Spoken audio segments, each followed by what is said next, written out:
ডিএমপির অতিরিক্ত কমিশনার থেকে র্যাবের অতিরিক্ত মহাপরিচালক হলেন বগুড়ার কৃতি সন্তান ফারুক আহমেদ। বাংলাদেশ পুলিশের গর্ব, সাহসিকতা ও সততার প্রতিচ্ছবি অতিরিক্ত মহাপরিচালক ফারুক আহমেদ। বগুড়া জেলার নন্দীগ্রাম উপজেলা রনবাঘা গ্রামের এই কৃতি সন্তান দেশের আইন শৃঙ্খলা রক্ষায় রেখেছেন অসামান্য অবদান।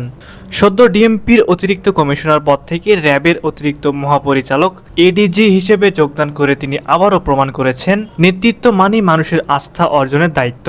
ঢাকা মেট্রোপলিটন পুলিশের অতিরিক্ত কমিশনার হিসেবে দায়িত্ব পালনের সময় ফারুক আহমেদ নগরবাসীর নিরাপত্তা নিশ্চিত করতে দৃঢ়ভাবে কাজ করেন।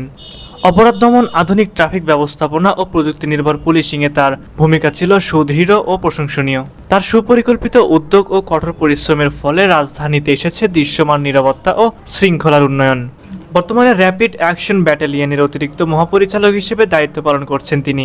দেশব্যাপী সন্ত্রাস, জঙ্গিবাদ, মাদক ও চোরাচালান নির্মূলে তার নেতৃত্ব র্যাবের অভিযান আরও শক্তিশালী ও কৌশলী হয়ে উঠেছে। তিনি বিশ্বাস করেন আইনের শাসনের পাশাপাশি জনগণের আস্থা অর্জনেই পুলিশের সবচেয়ে বড় শক্তি। তাই দায়িত্ব পালনের পাশাপাশি তিনি সবসময় সাধারণ মানুষের পাশে থেকে নীরবে কাজ করে গেছেন। যদিও তার শিক্ষা ও ব্যক্তিগত জীবন সম্পর্কে বিস্তারিত তথ্য সাধারণের জন্য অপ্রকাশিত, তবে তার কর্মজীবনের প্রতিটি অধ্যায়ে ফুটে উঠেছে দূরদর্শিতা, মানবিকতা ও কর্তব্যনিষ্ঠা।